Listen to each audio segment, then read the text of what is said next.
припаркованные на велодорожке машины – это ужасно.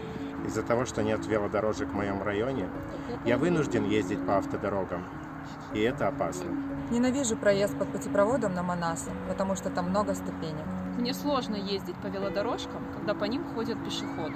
Небезопасно ездить под путепроводом по Советской, потому что там нету света.